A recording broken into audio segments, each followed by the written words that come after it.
morning, traders. I'm Dennis Dick. And I'm Joel L. Condon. Welcome to Premarket Info. What a rally for this market yesterday. Can this rally continue? We got the big jobs number coming up at 8:30. Will there be momentum going forward? We're going to take a detailed look at yesterday's rally, tell you why it was so vicious off the open. Apple, are they going to be eating Pandora's lunch? Also giving some bad news to ADNC as well. And we'll look at earnings from Lululemon, Cooper Companies, and Kroger. Joel, what a rally for the market here yesterday. We finally have broken out of this range. Right, and looking at the technicals, we had been talking about that 14-12.50 level, a previous triple top there. Got a little bit above it in the pre-market, and everyone thought we were just going to stay in this range. Everyone thought we were just at the top end of this range and we were just maybe kind of drift back down, but everybody thought wrong. The whole reason why this opening rally was so vicious is you had two types of participants that were both caught short. You had fundamental players who were coming into the day short, basically, and also saying that, oh, this Draghi speech isn't going that well, and we're basically going to probably give this back. So they're shorting on the opening print. You also had an interesting open because a lot of stocks opened slightly above fair value, slightly below fair value, or right on fair value. And when we talk about fair value, that's just where the stocks are opening relative to the overall S&P. So a stock with a beta of a 1, if the market's opening up 0.5%, should relatively open up 0.5%. Well, you had lots of little individual issues opening right around there, and so you had a lot of other OPG traders basically caught short as well. So you had two participants that were caught short, the OPG traders and the fundamental traders coming in and shorting the open as well. So that just made for a rip your face off short squeeze, Joel. Right, and you have to pay attention to the technicals on days like that. But when stuff opens into resistance and you don't get that immediate pullback, a lot of times when it goes back through the opening print. But let's just go through a couple of examples here.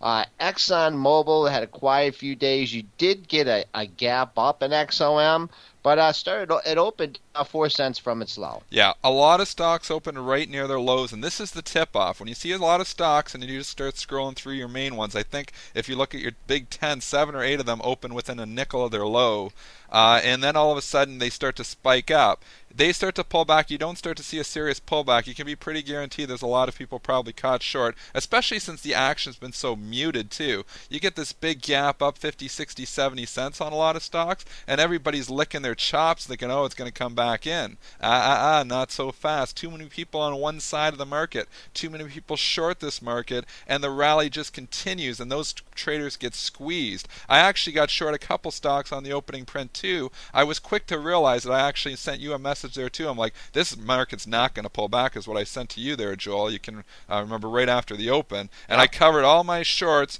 Pretty much I lost a little bit, but not very much. And if I would have held those shorts and hoping to get my money back, I would have been killed. Right. A few other examples. IBM opened 16 cents from its low. It gapped up above the previous day's high, 95.85, but not much of a gap. Opened up at 96 and 26, went down to 96.11, and then pressed up towards that $200 level. Yeah, and there was some other ones too. I think you said ExxonMobil, but Chevron opened near the lows. That opened at the low. Chevron did?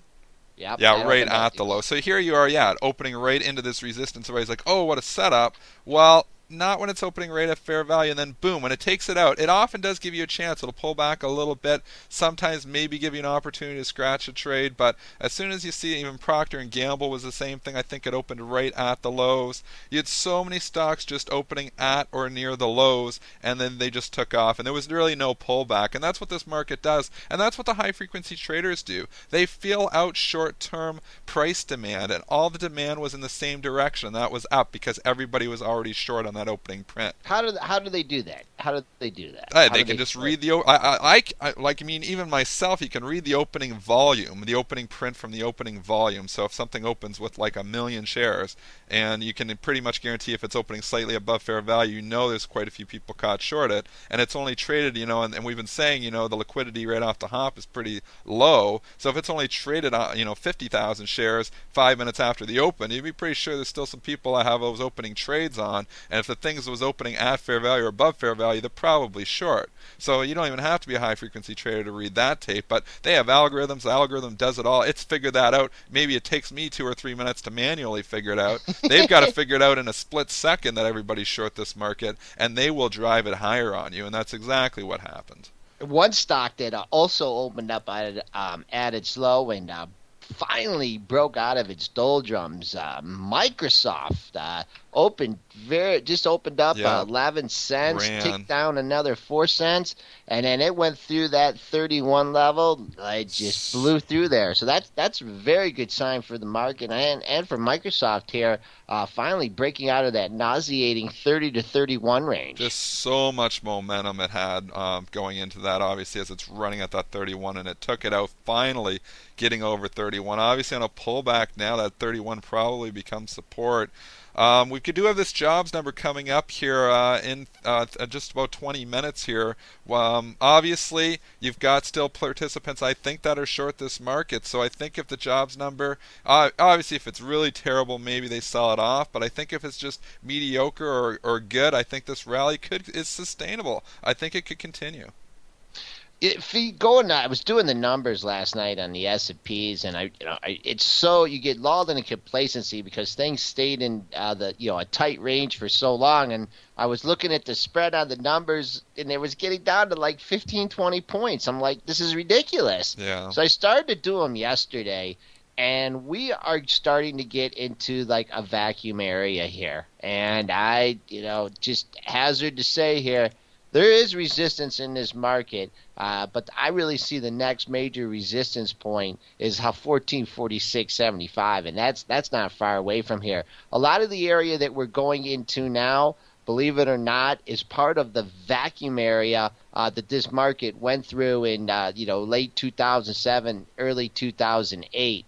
So we are getting into a vacuum area in the spoos. And when you have that vacuum area, just to explain it to our new listeners, basically when a stock's moved quickly through an area previously, which it did back in 2007, 2008, moving down from the 1500 down to the 1400 relatively quickly right before the financial crisis started, it can move back up quickly through that area because there isn't a lot of reference points. That's what that means when we say a vacuum area. There isn't a lot of traders that have positions on from points in those, and traders use reference points when they're in their technical analysis. So stocks can move up quickly through areas that they've moved down quickly through. So that's what we mean by vacuum area. Let's move on to some of the individual issues. Apple is in the news for other stocks here today. They announced, or they didn't announce, but the Wall Street Journal reported last night that Apple is working to create a Pandora-like online music service. That is not good news for you Pandora shareholders, because whenever Apple comes into your business, it always seems to, do quite a bit of damage. So if they're going to compete with Pandora, that's got the shareholders of Pandora pretty nervous here this morning, as the stock is trading down almost $2, closed at 12.57, right near its high there of the move, and is now trading down at 10.75. That stock finally got off the mat too. It came out with decent earnings not too long ago. Got a gap up. Hit 12.57 yesterday. Right when the news came out, there was absolutely no hesitation in whacking this stock. We've got down to 10.65 in the pre-market. Interestingly, you broke out from 10.50 here, 10.49 and 10.55 as the good news was announced. We are approaching that in the pre-market. Whatever the fundamentals are as far as Apple, how long it's going to take, how similar the product's going to be, I can't answer that question for you. But look for some temporary support here at the 10.50 level. If that doesn't hold, then major support comes in just above the 9.88 level at 9.91. 987 to 991 should be good support as I'm well. not a big fan of this at all. I've watched this drift down the entire pre-market. After hours, it started trading down. They announced this about 5 minutes before the after hours close, right there at 8 a.m. or 8 p.m. last night. The stock traded down to $12 almost immediately. Opened up here today at 1160, been tanking straight down to 1075. I think this thing's got momentum. I think shareholders are nervous. I think this thing could see the single digits here today. So I'm going out on a limb here saying I wouldn't be a buyer at 1050. I don't even know if I'd be a buyer of this thing at all now. I think it could see single digits here. Moving on, though, ADNC also Apple announcing, or not Apple, but ADNC actually announcing that Apple may not use their technology, or is unlikely to use their technology in their next iPhone. Man, Apple influences stocks because this stock is down 58% on that news. Closed at 1886 is trading. That's right. That's not a split. 775 is where it's trading at this morning. Getting absolutely murdered here on this report. Yeah. Audience Incorporated is definitely getting quieted by this Apple news here. Their news came out, they immediately whacked them. I mean, is Apple their only customer or It what? appears to be the big customer Holy anyways. mackerel. So just straight down, very few bounces here. The only thing I can say for people that are still on the stock or you got some bottom fishers here, you're kind of getting around them bottom here. It started with a 7-11 low, good old 7-11 for Slurpees, and started to do a rounding bottom here. Now we're back up to 789. Next resistance point really is at $9. But I imagine if this thing comes back down near that 7-11 level 7-11, 720, you're going to see some buyers are going to step in. I mean, this is a short seller's dream to see some kind of news like this come out. Yeah, but when they do go down 58%, they can bounce a bit. I don't know. I wouldn't pick bottoms on either of these stocks. When Apple comes in or an Apple leaves and says they're not going to be your customer anymore, that's not good for your business. Here are these little companies in Pandora. To the same story, when Apple's coming into your business, get out is what I say. That's my own thoughts on that. Lululemon. You're just a little scared Apple person. We may have to talk about doing some potential wagers. I'll do a potential wager on this one. I said 789. I'll even give you the edge. I'll say it hits $9 before it hits $7. I'm giving up 11 cents here, Dennis. Okay, well, I'll do it just for fun. I'm just saying long run. Long run, I think it's going to hit $7. I don't know if it's 9 if it bounces up. The thing just fell almost 10 or over 10 points here, so it can rally a buck. But I'll do it for you, Joel. So we'll do our usual bet. Anemic volume here too. Yeah. Let's look at COO reported earnings here. Cooper Companies, the lens maker, just reported their last night. They beat $1.45 against estimates of $1.29. They raised guidance. Everything's going right for them right now. They're trading at 90.71 after closing at 86.03, getting a nice lift up to a new 52-week high. 52-week high. Bite your tongue. All-time high. It's an all-time high. It is. Yeah. They're breaking out. Wow. Everything's good. In the pre-market, I only got one reference point for you here. 92.89 is where that stock hit. So if you're looking for a reference point on the upside, that's the only thing I have, 92.89. Coming down now, you're just getting some spotty trades in the $91 area. But support comes in at 90.25. If, in fact, it gets back down that low and you want to protect a long position, it may be worthwhile to look at that level of support. Lululemon has had a wild ride here in the pre-market. They announced earnings at about 7:15 a.m. Eastern this morning. They beat a buck or 34 cents against estimates of 31. They raised guidance $1.76 to $1.81 from $1.62. Appeared to do everything right. The stock actually traded up to 72.50. It was up 4 points at one time. But it then just turned around and started selling off. Actually sold off, believe it or not, all the way down to 65.05. Is now trading at $69, almost flat on the day. So it's been a wild ride. It's been up as much as 4, down as much as 3. Now it's back to even. They don't know where this stock's heading.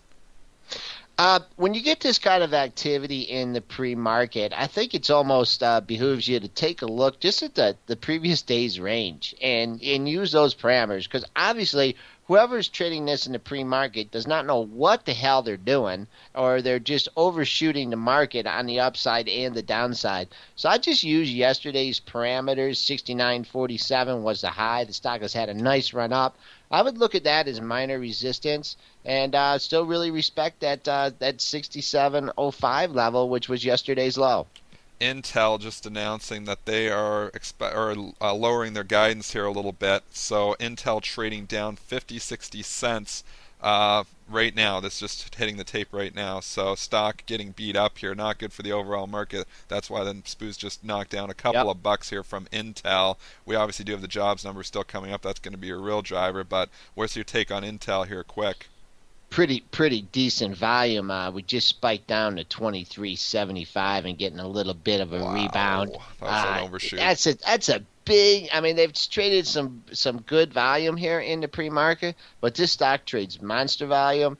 Looking at the chart, you had a low at 24.15 5 days ago, so I'd keep an eye on that as support. Ignore that blip low there. The news algo overshot on that one too. News algos, you can blame everything on the news algos. Well, I don't know. I think the news algo might have lost some money on that one, shooting down to 23. Where'd it go down? You said 23.75. Yeah, 23.75. That's ridiculous. 24.50 is where it's at now. It's probably going to, settle in here, I'd imagine. But 23.75 just for a company as big as Intel on a lowering guidance seems like an overshoot to me. But it could start to drift down there now. Who knows? But 24.50 is where it's trading at on this news.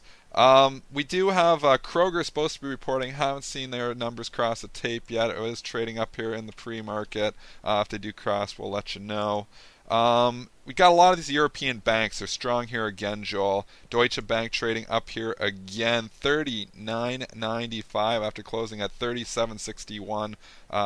You've got also ING is another one trading up at $8.56 after closing at 8.05. I'm not sure why the close doesn't show right here, but it's trading 8.56. So your European banks very strong here again. All is well. All is well. In, the European situation is solved.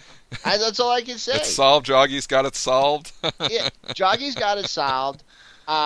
If people are putting their money in Europe, they have to put it here. And if the market goes down, they're going to do QE3. The market wins. It's like a coin flip. No matter what. Heads the market wins. Tails the market wins. unless you listen to CNBC and they say that if I'm really surprised how conservative CNBC's being. Just they're just pumping Romney and just saying what's going to happen to the market if Obama gets in. And I don't know. I think they better rewrite their script. Well, we do have the jobs number coming up here in a few minutes. We want to get this out there so you guys can listen. And right here, though, looking 14.36 is where we're trading at right now here. So we're up another 5 from yesterday, a little bit of a follow-through. But again, remember, I think you've still got some of your fundamentals. Your OPG traders probably are covered by now, I would hope anyways, from yesterday morning. Some of your fundamental traders are still short this market. So I do expect if you get pullbacks here that it will find buyers. And if this starts to move up and, and we don't get a little bit of a pullback, you could get another type of short squeeze scenario again today. So this jobs number is big. Yeah, 30.50 has been the low in the pre-market. 31 was the close, so people were anxious to get out at the mark there, so that's going to be a good area of support. If, in fact, it does break through that 14.30 area, there is really no visible support for 6 points or 5.5 points down to the old previous high at 14.2475. Well, folks, have fun trading the job number, and we'll be back with you on Monday.